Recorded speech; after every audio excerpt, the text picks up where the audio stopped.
Everyone, welcome to quality शिक्षा। आज के इस वीडियो में हम लोग ग्रीन रेवोल्यूशन डिस्कस करने वाले हैं।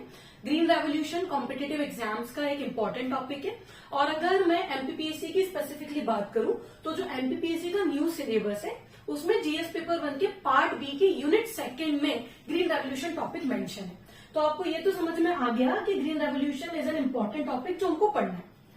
ग्रीन रेवोल्यूशन को समझने के लिए आपको थोड़ा सा प्री इंडिपेंडेंस और पोस्ट इंडिपेंडेंस की कहानी पता होना चाहिए।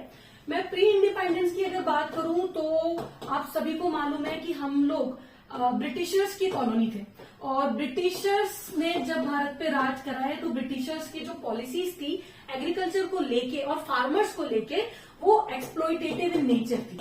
एक्सप्लॉयटेटिव इन नेचर मतलब ये होता है कि जो पॉलिसीज थी वो सारी इस तरीके से ब्रिटिशर्स ने फ्रेम करी थी कि जिससे ब्रिटिशर्स को फायदा हो और इंडियन फार्मर्स को कोई ज्यादा फायदा ना हो या वो नुकसान में रहे। तो इन्हीं सारी चीजों के कारण हमारा प्री इंडिपेंडेंस जो एग्रीकल्चर प्रोडक्शन था वो उस सेक्टर में ज्यादा था, वो रॉ मटेरियल का प्रोडक्शन ज्यादा हो रहा था जिस रॉ मटेरियल की रिक्वायरमेंट ब्रिटिशर्स को ज्यादा थी। फॉर एग्जाम्पल कॉटन ले लो, कॉटन की रिक्वायरमेंट ब्रिटिशर्स को थी क्योंकि इंग्लैंड में इंडस्ट्रियल रेवोल्यूशन चल रहा था। मतलब अगर आप 1750s के टाइम की बात करोगे तो इंडस्ट्रियल रेवोल्यूशन जब वहां पे चल रहा था तो ब्रिटिशर्स ने फार्मर्स को कंपेल करा कॉटन कल्टीवेट करने के लिए। सेम चीज अगर मैं आपको थोड़ा सा याद दिलाऊं तो इंडिगो कल्टीवेशन में क्या होता था कि सॉइल की फर्टिलिटी डिग्रेड होती थी, बट फार्मर्स को ब्रिटिशर्स ने फोर्स करा क्योंकि उनको इंडिगो का कल्टीवेशन करवाना था। तो प्री इंडिपेंडेंस अगर आप इंडिया का एग्रीकल्चर प्रोडक्शन देखोगे तो वो ब्रिटिशर्स के अकॉर्डिंग डिसाइड हुआ था कि कौन सी क्रॉप का प्रोडक्शन ज्यादा हो।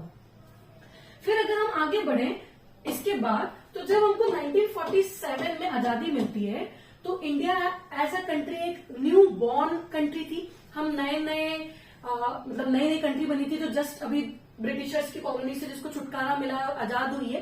तो कीपिंग दैट इन माइंड हमारे पास सिर्फ एग्रीकल्चरल चैलेंजेस नहीं थे, हमको हमारा डिफेंस भी देखना था, हमको हमारा मैन्युफैक्चरिंग सेक्टर भी देखना था, टर्शरी सेक्टर भी देखना था और हमको साथ में फूड ग्रेन का प्रोडक्शन भी बढ़ाना था।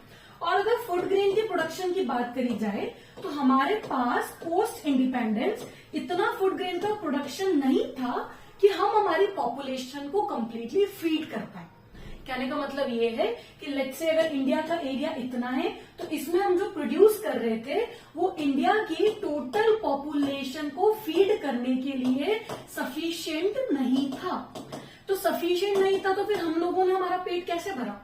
Question to be noted.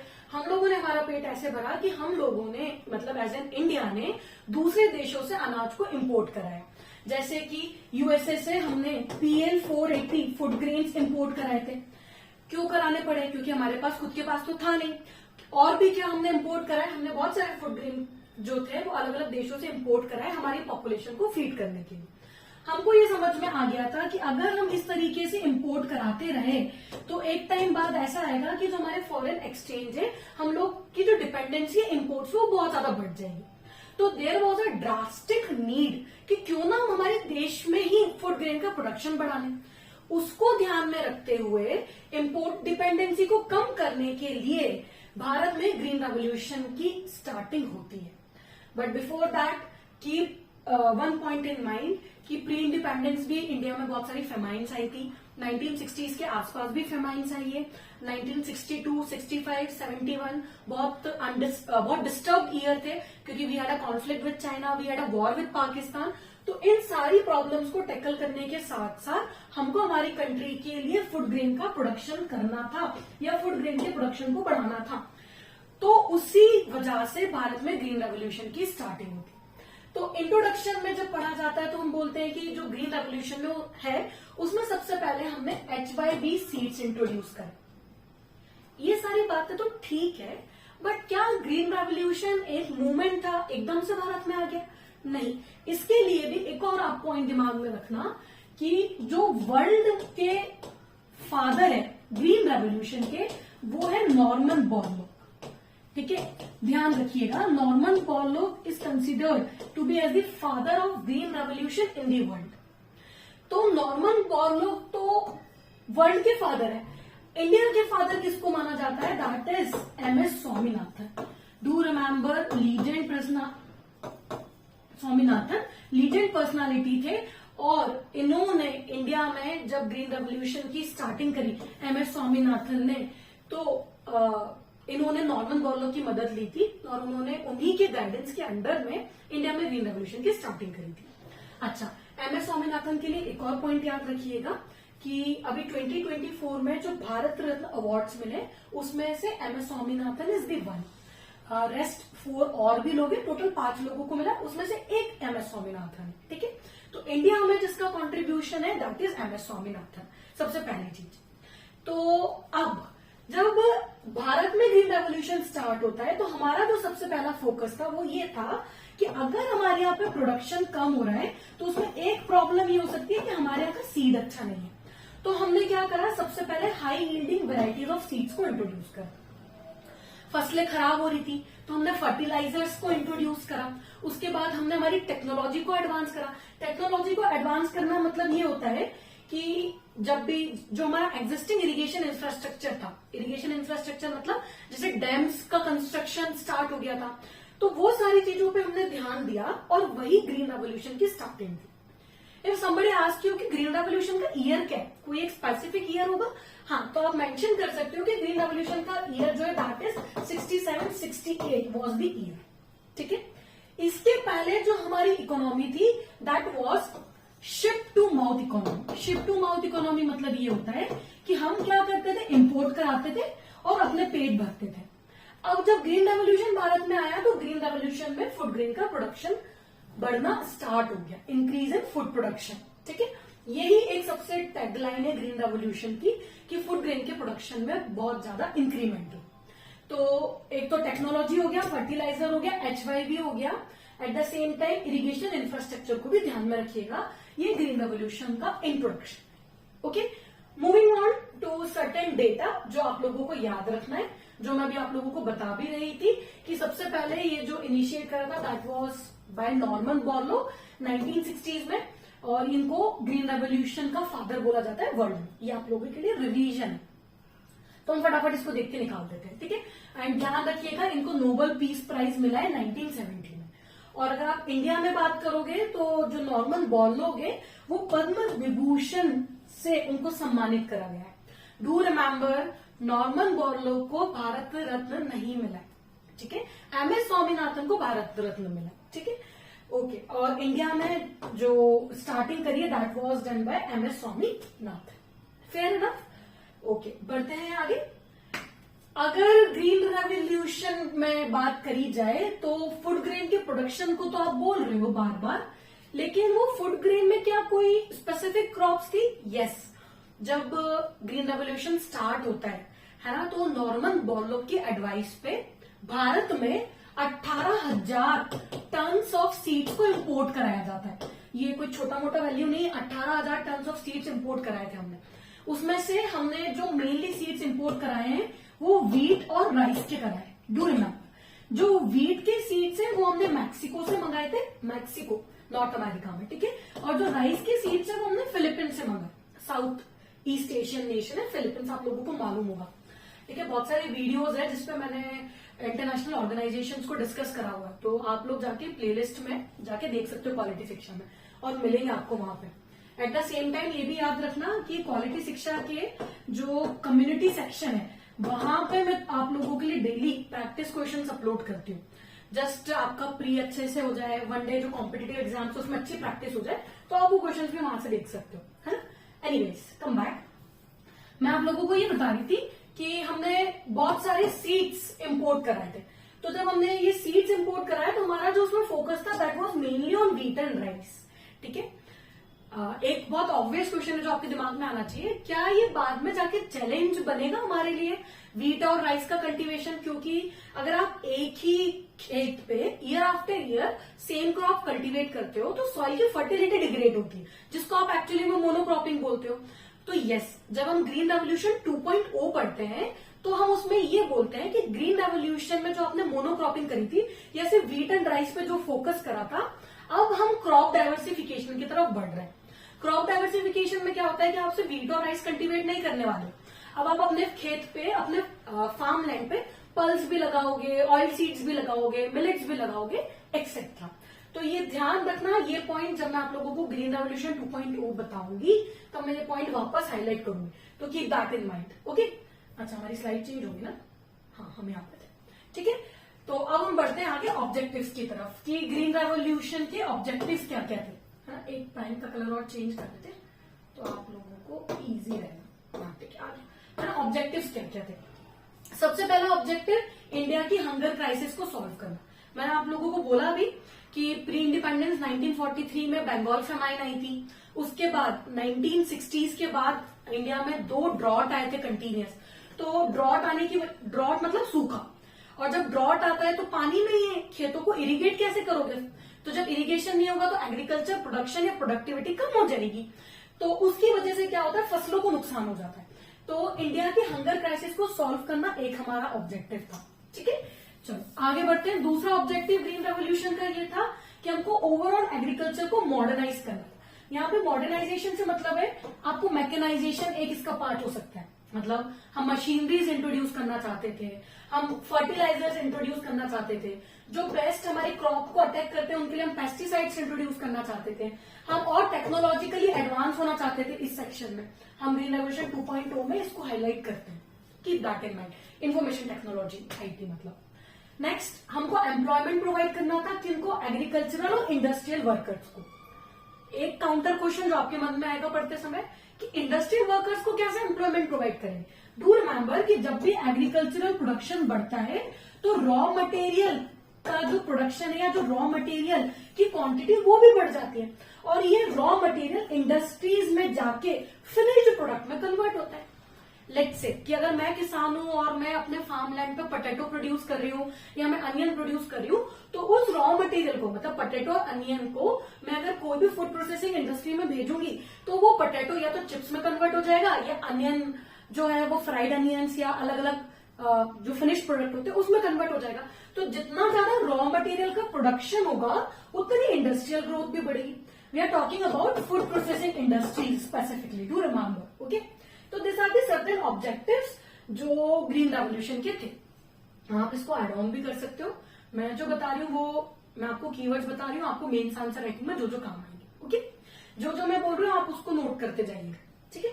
Next, अब ग्रीन रेवोल्यूशन के बेसिक एलिमेंट्स क्या थे? एलिमेंट्स, ऑब्जेक्टिव समझ में आ गया। एलिमेंट में सबसे पहला हमको फार्मिंग एरिया बढ़ाना था।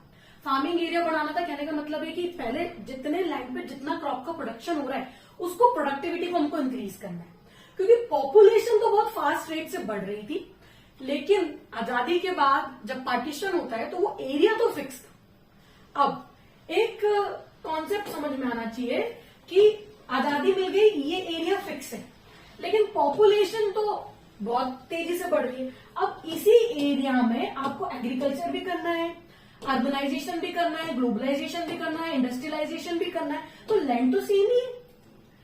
तो अब आपको क्या है कि आपको अपनी टेक्नोलॉजी में एडवांस होना पड़ेगा, अपना प्रोडक्शन जिसको कहते हैं ना क्रॉप यील्ड वो बढ़ानी पड़ेगी, तभी जाके आप एक्सेल कर सकते हो, ठीक है। तो ये ध्यान में रखिएगा, है ना। इसके बाद जो बेसिक एलिमेंट्स है उसमें एक और एलिमेंट ये है, हमको डबल क्रॉपिंग सिस्टम लाना था। अच्छा, अगर ईमानदारी से वीडियो पढ़ रहे होंगे तो मैंने आप लोगों को भी बताया था कि व्हीट और राइस का जब कल्टीवेशन करोगे तो वो मोनोक्रॉपिंग का पार्ट है। डबल क्रॉपिंग या क्रॉप डाइवर्सिफिकेशन में आप सिर्फ व्हीट और राइस की बात नहीं करोगे, आप millets, oil seeds, other crops की भी बात करोगे, ठीक है। तो एक साल में हम चाहते थे कि खेत पे मल्टी क्रॉपिंग हो, एट द सेम टाइम हम चाहते थे कि जो सीड्स हो वो इम्प्रूव्ड जेनेटिक्स क्यों। इम्प्रूव्ड जेनेटिक्स से यहाँ पे मतलब ये है कि जैसे जेनेटिकली मॉडिफाइड क्रॉप्स जो होती है, आप लोगों को मालूम होगा जीएम क्रॉप्स क्या होती है, तो हम चाहते थे कि हम जो क्रॉप्स की सीड्स हैं उनके डीएनए मतलब या तो उनके जीन्स को चेंज कर दे, सो दैट अगर कोई भी कीड़ा या कोई भी पेस्ट इंसेक्ट आके उसको अटैक करे तो वो उसके अगेंस्ट रेजिस्टेंस डेवलप कर ले, वही होती है जेनेटिकली मॉडिफाइड क्रॉप्स। अच्छा, क्या इसके अलावा भी और एलिमेंट्स हो सकते हैं? बिल्कुल हो सकते हैं। एक एलिमेंट मैकेनाइजेशन, जो मैं अभी आप लोगों को मॉडर्नाइजेशन में समझा रही थी, तो आप ये अपनी कॉपी में डाल के रखिएगा। मैकेनाइजेशन एक और एलिमेंट है। इसके बाद इरिगेशन इंफ्रास्ट्रक्चर। इरिगेशन इंफ्रास्ट्रक्चर में सिर्फ डैम का कंस्ट्रक्शन नहीं आएगा, इरिगेशन इंफ्रास्ट्रक्चर में मॉडर्न इरिगेशन मेथड्स भी आ जाएंगी, जैसे कि ड्रिप इरिगेशन हो गया, स्प्रिंकलर इरिगेशन हो गया, सरकार की जैसे स्कीम्स है ना, पर ड्रॉप मोर क्रॉप, हर खेत को पानी, मेरी विरासत स्कीम, ये सब इरिगेशन के अंदर में आती है, ठीक है। और एक और एलिमेंट अगर चाहो तो ऐड कर सकते हो, यूज ऑफ केमिकल्स, फर्टिलाइजर्स, है ना, सो दैट प्रोडक्टिविटी बढ़ जाए, पेस्टिसाइड्स, इंसेक्टिसाइड्स। बट ये जाके आगे चैलेंज बनेगा ग्रीन रेवोल्यूशन के लिए, क्योंकि over use of chemicals and fertilisers in a long run degrade the fertility of a soil. Soil की जो फर्टिलिटी होती है उसको ये डिग्रेड करता है, तो keep that point in mind. Fair enough. अब आगे आता है ग्रीन रेवोल्यूशन का बैकग्राउंड क्या था। मैंने आप लोगों को ऑलरेडी बता दिया है कि बंगाल फेमाइन आई थी 1943 में, उसकी वजह से इंडिया में बहुत लार्ज स्केल पे हंगर क्राइसिस हो गई थी। क्यों? क्योंकि लोगों के पास अनाज ही नहीं था खाने के लिए, फिर खाने के लिए अनाज नहीं था तो कैसे अपने आप को फीड करते हैं, तो दैट वाज की बंगाल फेमाइन। अब नेक्स्ट बैकग्राउंड की अगर हम बात करें तो इंडिपेंडेंस के बाद गवर्नमेंट ने किस बात पे ज्यादा फोकस करा, गवर्नमेंट ये चाहती थी कि फार्मिंग एरिया बढ़ जाए। बट जो मैं आप लोगों को पॉइंट बोल रही हूँ वो यहाँ पे लिखा भी हुआ है कि जो पॉपुलेशन है वो तो बहुत रैपिड रेट से ग्रो कर रही थी in comparison to the food production. तो यही तो एड्रेस करना था, यही तो हमने स्टार्टिंग से पढ़ा, तभी तो हम इसको बोल रहे हैं कि ये ग्रीन रेवोल्यूशन का क्या है बैकग्राउंड, जो हमने स्टार्टिंग में पढ़ा था। ठीक है, अब बात आती है positive impacts of green revolution. Bharat में ग्रीन रेवोल्यूशन आया, MS स्वामीनाथन राज्यसभा के फॉर्मर मेंबर भी रहे हैं, उनको भारत रत्न से भी सम्मानित कराया, वो मैं आपको बता चुकी हूँ। तो अब इतनी सारी मेहनत करी तो कुछ ना कुछ पॉजिटिव इम्पैक्ट्स रहे होंगे, और इतना पढ़ने के बाद आपको भी समझ में आ गया कि ग्रीन रेवोल्यूशन की वजह से भारत में जो क्रॉप की प्रोडक्टिविटी थी वो बहुत तेजी से बढ़ गई, पहला पॉइंट। दूसरा पॉइंट, जो हम इंपोर्ट करा रहे थे उसमें क्या हो गया, रिडक्शन हो गया, अब हमको ज्यादा इंपोर्ट नहीं कराना पड़ रहा था ना। तीसरा पॉइंट, फार्मर्स को बेनिफिट हुआ। क्यों? क्योंकि जब फार्मर्स प्रोड्यूस ज्यादा करेंगे, फूड ग्रेन का प्रोडक्शन ज्यादा करेंगे तो मार्केट में सेल करेंगे और उनकी जो पॉकेट है उसमें पैसा आएगा, तो फार्मर का ग्रोथ होगा। और जब फार्मर की ग्रोथ होगी तो ऑब्वियस सी बात है वो अपने बच्चों को पढ़ाएगा, लिटरेसी बढ़ेगी, पॉपुलेशन कंट्रोल होगी, ओवरऑल कंट्री का डेवलपमेंट होगा, जीडीपी में कंट्रीब्यूशन बढ़ता चला जाएगा। तो आपको पूरा अंडरस्टैंडिंग मतलब डेवलप करनी पड़ेगी कि कैसे हम रिलेट करेंगे। इंडस्ट्रियल ग्रोथ, मैंने भी आप लोगों को समझाया था कि रॉ मटेरियल का प्रोडक्शन ज्यादा हो गया तो इंडस्ट्रीज की भी ग्रोथ होगी। Eight the same time rural employment बढ़ेगा, है ना, लोगों को रोजगार मिलेगा। तो ये ग्रीन रेवोल्यूशन के क्या थे, कुछ पॉजिटिव इम्पैक्ट्स थे। Okay, moving on. अगर आप इतनी तारीफ कर रहे हो तो क्या ग्रीन रेवोल्यूशन के कुछ नेगेटिव इम्पैक्ट्स रहे हैं? Of course yes. उसमें सबसे पहला एक्सेसिव यूज, या फिर अगर पेस्टिसाइड्स और फर्टिलाइजर्स का ओवर यूज करा जाएगा तो वो अल्टीमेटली सॉइल की फर्टिलिटी को क्या करेगी, डिग्रेड करेगी, या फिर हम ये बोल सकते हैं कि सॉइल डिग्रेडेशन या सॉइल फर्टिलिटी जो होगी वो रिड्यूस हो जाएगी। ठीक है, अब वाटर कंजम्पशन, ये नेगेटिव इम्पैक्ट कैसे हुआ, मतलब वाटर कंजम्पशन को आप कैसे हाईलाइट कर रहे हो, तो ध्यान से सुनना इस कॉन्सेप्ट को। अगर गवर्नमेंट, जैसे मान लो कि सिंचाई योजना, जैसे सरकार की बहुत सारी स्कीम्स चल रही है, तो गवर्नमेंट अगर सब्सिडाइज रेट पे पावर प्रोवाइड करेगी फार्मर्स को, मैं किसान हूं, सरकार ने मुझे सब्सिडाइज रेट पे बिजली दे दी, अब मेरे पास पावर सप्लाई तो है, तो जब मेरे पास पावर ज्यादा होगी तो मैं ग्राउंड वाटर को ज्यादा पंप करूंगी। ग्राउंड वाटर मतलब बोरवेल्स की मदद से, तो बोरवेल्स में से जब मैं पानी ज्यादा डक आउट करूंगी तो जब भी ग्राउंड वाटर ज्यादा पंप करा जाएगा तो जो ग्राउंड वाटर टेबल है वो डिप्लीट करेगी। तो जब ग्राउंड वाटर टेबल डिप्लीट करेगी तो लॉन्ग रन में वो बेनिफिशियल नहीं है ना, वो एक कंसर्न है वाटर रिसोर्स के लिए। पहला पॉइंट तो ये हो गया कि एक तो वाटर टेबल डिप्लीशन, दूसरा पॉइंट, जब ग्राउंड वाटर को एक्सेसिव पंप करा जाता है तो वो सॉइल में सलाइन नेचर को इंक्रीज कर देता है, या फिर मैं बोल सकती हूँ कि सॉइल की सैलिनिटी ज्यादा बढ़ जाती है। क्यों बढ़ जाती है? क्योंकि क्या होता है कि जो सॉल्ट्स जो ग्राउंड वाटर में होते हैं वो सॉइल के ऊपर आके डिपोजिट हो जाते हैं। दूसरी बात, इसको आप ऐसे भी समझ सकते हो कि जो पंजाब वाला पार्ट है जहां पे ग्रीन रेवोल्यूशन को का बेनिफिट सबसे ज्यादा मिला था।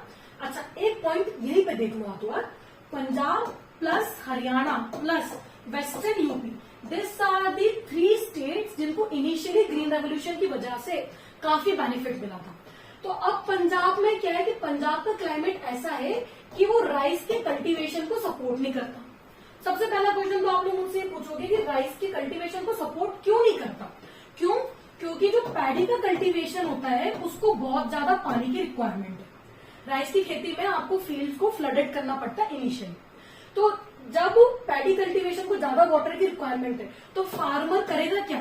फार्मर इरिगेशन के लिए ग्राउंड वाटर को पंप करेगा ऊपर की तरफ। उससे कैपिलरी एक्शन प्रमोट होने की वजह से सॉइल के ऊपर सॉल्ट का डिपोजिशन एक्सेसिव हो जाएगा, जिससे सॉइल क्या हो जाएगी? सलाइन होना स्टार्ट होगी। और जब सॉइल में सैलिनिटी ज्यादा बढ़ती है तो farmers are advise to use gypsum. Gypsum जब खेतों में ऐड करा जाता है तो वो सॉइल की सैलिनिटी को रिड्यूस करता है। तो कुल मिलाके जब कैनल सिस्टम को और एक्सेसिव इरिगेशन को प्रमोट करा गया तो उससे ग्राउंड वाटर टेबल भी डिप्लीट हुई, एट द सेम टाइम जो सॉइल की सैलिनिटी है वो भी बढ़ गई। यहाँ पे लिखा है जैसे such as sugar cane and rice, this are water intensive crop, जिसको पानी बहुत ज्यादा लगता है। Got this? इस पॉइंट में अगर कुछ डाउट आए तो प्लीज मुझे कमेंट बॉक्स में जरूर बताना, ये पॉइंट काफी इंपॉर्टेंट है, सॉइल से रिलेट करता है। ठीक है, नेक्स्ट वही है जो मैं भी बता रही थी कि सॉइल की हेल्थ पे भी इम्पैक्ट हुआ। क्यों? क्योंकि अगर आपने बहुत ज्यादा केमिकल्स यूज करे या फर्टिलाइजर्स यूज करे तो सॉइल की अल्कालिनिटी, जिसे बोलते हैं अल्कालाइन नेचर, वो बढ़ जाए। मतलब बेसिकली पीएच लेवल, जिसको आप बेसिसिटी से डिफाइन करते हो, वो बढ़ जाएगी। तो जब भी सॉइल में अल्कलाइन नेचर बढ़ता है तो सल्फेट्स डाले जाते हैं, सॉइल का एसिडिक नेचर बढ़ता है तो लाइम डाला जाता है, सॉइल का सलाइन नेचर बढ़ता है तो जिप्सम डाला जाता है। Keep that point in mind. Okay, moving on to next. अब रिजल्ट्स क्या थे? क्या ग्रीन रेवोल्यूशन के रिजल्ट्स को आप जस्टिफाई कर सकते हो? अब अगर कोई भी रिजल्ट पूछेगा तो ये तो सारी बातें हो गई कि फूड ग्रेन प्रोडक्शन बढ़ गया था, फार्मर्स की इनकम बढ़ गई थी, बट आपके पास कोई स्टैटिस्टिकल फिगर भी होना चाहिए अपने इस बात को जस्टिफाई करने के लिए, सपोर्ट करने के लिए। क्या हमारे पास है? बिल्कुल है। देखो यहाँ पे मैंने कुछ एग्जांपल्स या कुछ डेटा डाला हुआ है। पंजाब में 70% जो कंट्री का प्रोडक्शन है, मतलब फूड ग्रेन्स का, वो पंजाब से आ रहा था, और वहां पे जो फार्मर्स की इनकम है वो भी बढ़ती है। पंजाब की जो प्रॉस्पेरिटी थी जो ग्रीन रेवोल्यूशन के बाद आई, वो दूसरे स्टेट्स के लिए एक मोटिवेशन या एस्पिरेशन बनी, है ना, क्योंकि हमारे पास पंजाब का डेटा है जिसमें फार्मर्स की इनकम बहुत ड्रास्टिकली बढ़ी थी। ओके, दूसरा पॉइंट, जो व्हीट ग्रेन थे, व्हीट ग्रेन का जो प्रोडक्शन था, अगर आप 1960 में बात करो तो 1960 में जितना व्हीट ग्रेन प्रोड्यूस हो रहा था that was just 11 million ton, लिखा होगा भाई, ये लिखा है 11 मिलियन टन। और जबकि अगर आप 1960 के बाद अगर आप जंप करोगे 1990 में तो वो प्रोडक्शन 55 मिलियन टन हो गया। समझना इस बात को, 1960 1990 30 साल के अंतर में जो फूड ग्रेन का प्रोडक्शन है वो 5 गुना बढ़ा था। कहा तो हमारे पास अनाज नहीं था खाने के लिए। लाल बहादुर शास्त्री जी जब देश के प्रधानमंत्री थे तो उन्होंने ये बात बोली थी कि skip a meal in a week, मतलब एक वीक में एक टाइम का खाना खाना छोड़ दो, क्योंकि देश में अनाज था ही नहीं। तो कहाँ हमारी सिचुएशन वो थी, हम स्टारवेशन से लड़ रहे थे, और कहाँ हमारा जो प्रोडक्शन है वो 5 million ton increase, 5 time increase हो गया और 55 मिलियन टन हो गया। तो ये हमारे पास एक एग्जाम्पल है। दूसरी बात, जो ग्रीन रेवोल्यूशन है उसकी वजह से एग्रीकल्चर प्रोडक्शन तो बढ़ा, और यहाँ पे स्टेट्स बने हुए हैं, हरियाणा, पंजाब एंड यूपी। आप लोग अपने नोट्स में यहाँ पे स्पेसिफिकली वेस्टर्न यूपी कर लीजिए, ठीक है, जब भी आप लोग उसको नोट करते हैं। ठीक है, मूविंग ऑन टू नेक्स्ट। अच्छा, अगर आप 1967 से 77 तक की बात करोगे तो जो इंडिया, जो एक समय पे फूड डेफिशिएंट कंट्री थी, इस पॉइंट को भी स्टार मार्क करिएगा, जो एक समय पे फूड डेफिशिएंट कंट्री थी वो इंडिया की one of the leading agricultural Nations में कन्वर्ट होना स्टार्ट हो गई थी। मतलब कहने का मतलब है, अगर हम विद एक डिकेड की बात करें, ऑलमोस्ट 10 ईयर की बात करें, तो हमारे पास खाने के लिए नहीं था, फूड डेफिशिएंट थे, और एक तरफ हम एग्रीकल्चर लीडिंग नेशन बनना स्टार्ट हो गए थे, क्योंकि ग्रीन रेवोल्यूशन के रिजल्ट्स इंडिया में दिखना स्टार्ट हो गए। Got this? नाउ जो मेन क्रॉप थी वो मेनली व्हीट एंड राइस थी, बट साइड बाय साइड हम अदर क्रॉप्स तो कल्टीवेट कर ही रहे थे। एंड डू रिमेम्बर कि मिलेट्स के एविडेंसेस तो इंडस वैली सिविलाइजेशन से मिलते हैं, और इंडिया जो है, इंडिया में मिलेट का प्रोडक्शन ज्यादा होने की वजह से इंडिया की डिमांड पे यूनाइटेड नेशन ने 2023 को इंटरनेशनल ईयर ऑफ मिलेट्स भी डिक्लेयर करा। कीप दैट इन माइंड, ठीक है। तो UN 2023 was the international year of millets, है ना। तो मैंने तुम लोग को साथ में अभी बता दिया। अब गवर्नमेंट की नेशनल एग्रीकल्चर पॉलिसी आई थी 2000 में, वो भी ध्यान रखना। ये एक स्टैटिस्टिक मतलब ईयर जो है वो एक फैक्ट है जो आपको याद रखना है, बाकी एग्रीकल्चर पॉलिसी के बारे में मालूम होना चाहिए। क्या इसके अलावा भी कोई और रेवोल्यूशंस थे? ऑफकोर्स यस, देखना ध्यान से। ग्रीन रेवोल्यूशन हम पढ़ चुके हैं। जब भी वर्ड आए गोल्डन रेवोल्यूशन तो ध्यान रखना वो फ्रूट्स के प्रोडक्शन के लिए, या फिर मैं बोल सकती हूँ हॉर्टिकल्चर क्रॉप्स के लिए। अगर आप लोगों को मुझसे सारी क्रॉप्स इंडिविजुअली पढ़ना हो जो आपके सिलेबस में मेंशन है तो let me know in the comment box, हम लोग उसमें एक एक क्रॉप्स को डिस्कस कर लेंगे, है ना। मतलब राइस अलग, व्हीट अलग, फाइबर क्रॉप्स अलग, प्लांटेशन अलग एंड सो ऑन, ठीक है। White revolution relates with milk production. अच्छा, व्हाइट रेवोल्यूशन मिल्क के प्रोडक्शन के लिए था, लेकिन व्हाइट गोल्ड किसको बोलते हैं ये आप लोग मुझे कमेंट करके बताओगे कि व्हाइट गोल्ड किसको बोलते हैं, ठीक है। वो आप लोग कमेंट में डालना, अगर कमेंट में आंसर आएंगे तो मैं बता दूंगी कि सही है, ठीक है। ब्राउन रेवोल्यूशन फर्टिलाइजर प्रोडक्शन के लिए था। हम जब एनर्जी पढ़ते हैं नॉन कन्वेंशनल एनर्जी तो उसमें भी ब्राउन रेवोल्यूशन को स्टडी करा जाता है। रेड रेवोल्यूशन मीट और टमाटो के लिए था, मीट के लिए भी था और टमाटो के लिए भी था। ब्लू रेवोल्यूशन फिश के प्रोडक्शन के लिए था। डू रिमेंबर कि pisciculture is the practice of fish, मतलब जिसमें आप फिश को प्रोड्यूस करते हैं ना, fish farming is pisciculture actually. Next, black revolution petroleum production के लिए है। राउंड रेवोल्यूशन पोटैटो के लिए है।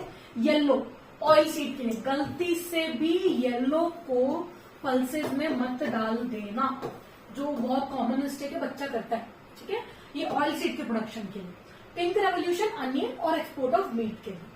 अच्छा, एक और बात, जो गोल्डन फाइबर है, ठीक है, गोल्डन फाइबर किसको बोला जाता है? जूट को बोला जाता है। तो जो गोल्डन फाइबर रेवोल्यूशन आया है वो जूट के लिए आया है, और जो गोल्डन रेवोल्यूशन, ये देखो मैंने अभी बताया था ना, कहीं पे तो बताया था, ये golden revolution is for horticulture crops, ठीक है, जिसमें फ्रूट्स एंड वेजिटेबल्स दोनों आ जाते हैं। अब इसी पीपीटी में मैंने कुछ स्लाइड्स ऐड करी हुई है जो पब्लिश्ड डेटा, जो डेटा पब्लिश होता है ना उससे रिलेटेड है कि देश में किस तरीके से प्रोडक्शन बढ़ा है। तो मैं आप लोगों को एक दो स्लाइड्स तो यहाँ पे दिखाऊंगी just to make you believe कि ग्रीन रेवोल्यूशन के रिजल्ट्स क्या है। अच्छा, अगर आप 1970 से 1990 की बात करोगे तो देखना ध्यान से, ये जो ब्लू लाइन है वो इंपोर्ट को शो कर रही है, मैं कलर चेंज कर लेती हूँ। ब्लू लाइन इंपोर्ट को शो कर रही है और रेड लाइन एक्सपोर्ट को शो कर रही है। तो हमारे इंपोर्ट एक्सपोर्ट दोनों ऐसे चल रहे थे, कभी इंपोर्ट जाता था कभी एक्सपोर्ट जाता था। बट अगर आप लोग 1990 से लेके 2020, 21, 22 तक बात करोगे तो बहुत क्लियरली आप लोग देख पा रहे हो कि हमारा जो एक्सपोर्ट है वो इंपोर्ट को लीड कर रहा है। डेफिनेट सी बात है कि ग्रीन रेवोल्यूशन वर्क करा, उसके कुछ पॉजिटिव इम्पैक्ट्स थे जिसकी वजह से हमारे कंट्री में फूड ग्रेन प्रोडक्शन की ग्रोथ इतनी ज्यादा बढ़ी, है ना। आई होप आप लोगों को ये समझ में आया हो ग्रीन रेवोल्यूशन, जो भी मैंने आप लोगों को यहाँ पे बताया हो। Eight the same time do remember कि एमपीपीएससी के सिलेबस में तो ग्रीन रेवोल्यूशन 2.0 भी है, ठीक है। आपके सिलेबस में food security, green revolution, strategies for second green revolution and sustainable agriculture mention. If you feel so कि हमको वो भी पढ़ना है तो let me know in the comment box. Will meet you in the next video very soon. Till then, good luck, take care, thank you.